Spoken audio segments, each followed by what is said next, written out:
Motorcycle riding as snatcher na may unganas mga otoridad. Base sa dashcam nga nakuha sa Cebu City Police Office, nakuha ang pag-atake sa sospek sa iyang biktima. Samtang biktima misakay pa sa motor sa sospek aron lang makuha ang iyang cellphone. Ano ang report?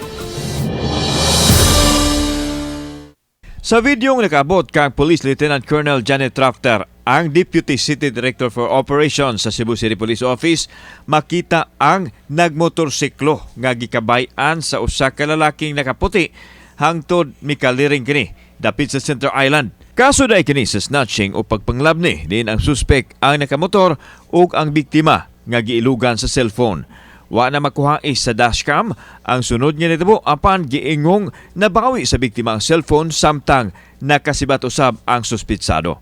Nakuha na itong profile kay murag ning tanggal man og helmet to siya but naka full face gihapon siya og na-cover siyang nawong but at least ang physical profile niya nakuha na nato. Ang insidente giimbestigahan na sa kapulisan diin na may ungan usab ang suspek.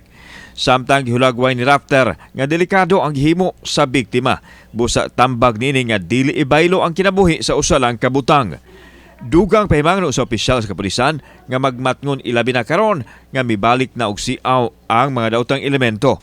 Apo pong gihangyo ang tanan sa pag-amping sa ato mga gamit o sa be conscious and vigilant diha sa kadalanan nato kay nibalik na gid ang tanan nga mga kalihukan after the pandemic. Gipahugtan na usab sa kapulisan ang ilang police visibility sa mga dapit sa dakbayan. Kauban si Cleofer Lumayag, ako si Alan Domingo. Balitang Bisdak.